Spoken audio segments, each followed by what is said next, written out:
അസ്സലാമു അലൈക്കും വറഹ്മത്തുള്ളാഹി വബറകാതുഹു.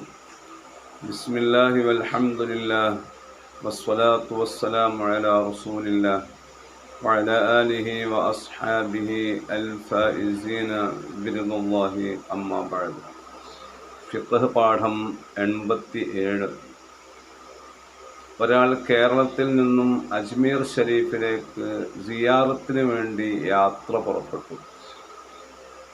പുറപ്പെടുന്ന സമയത്ത് അദ്ദേഹത്തിൻ്റെ ഉദ്ദേശ്യം ഏതാനും ദിവസങ്ങൾ അജ്മീർ ഷരീഫിൽ തങ്ങണമെന്നാണ്. ഇത്ര ദിവസം എന്ന് അദ്ദേഹം നിർണയിച്ചിട്ടില്ല.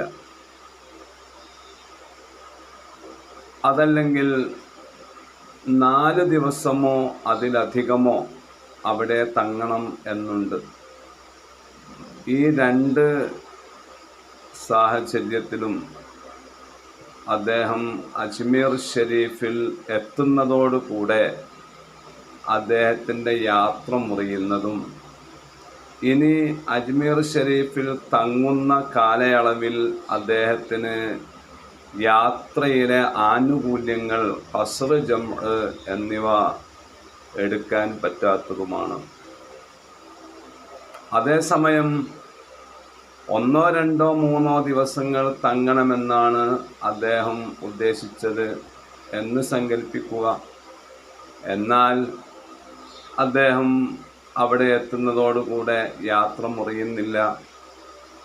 ആ ദിവസങ്ങളിൽ 1 ദിവസമാണെങ്കിൽ, അല്ലെങ്കിൽ 2 ദിവസം, അല്ലെങ്കിൽ 3 ദിവസം, എത്രയാണോ അദ്ദേഹം തങ്ങാൻ ഉദ്ദേശിച്ചത് അത്രയും ദിവസങ്ങളിൽ അദ്ദേഹത്തിന് ഖസ്ർ ജംഅ് എന്നിവ എടുക്കാവുന്നതാണ്.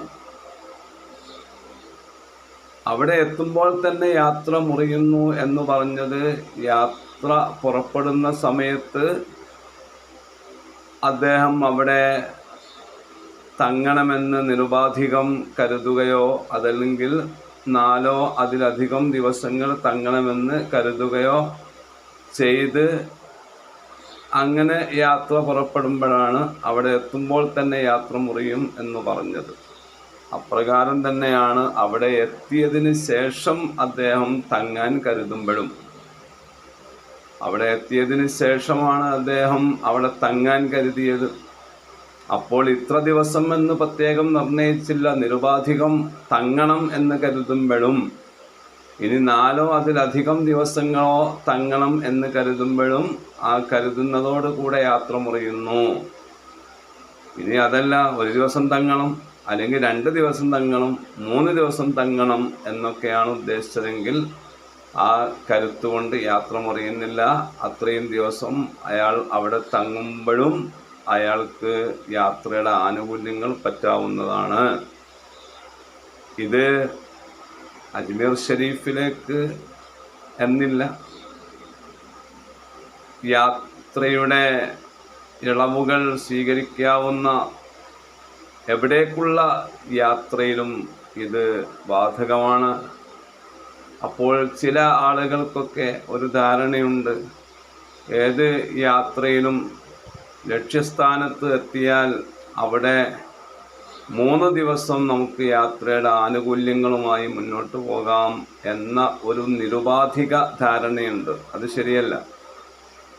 ഈ അടുത്ത് ഒരു സഹോദരൻ ചോദിക്കുകയുണ്ടായി, ഞാൻ ഗോവയിലേക്ക് പോയി, അവിടെയാണ് എനിക്ക് ജോലി, പോകുമ്പോൾ തന്നെ ഒരാഴ്ചക്കാലം അവിടെ തങ്ങണമെന്ന ഉദ്ദേശ്യത്തിലാണ് എങ്കിൽ എനിക്ക് ആ ഒരാഴ്ചയിൽ 3 ദിവസം യാത്രയുടെ ആനുകൂല്യങ്ങൾ പറ്റി കഴിഞ്ഞുകൂടെ?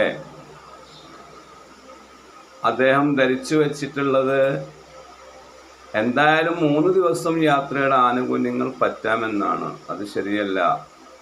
അങ്ങനെ പറ്റാം എന്ന് പറയുന്നത് നിരുപാധികം തങ്ങണം എന്ന് ഉദ്ദേശിക്കാത്തപ്പോഴാണ്. 4 അതിലധികം ദിവസങ്ങൾ തങ്ങണം എന്ന് ഉദ്ദേശിക്കാത്തപ്പോഴുമാണ്.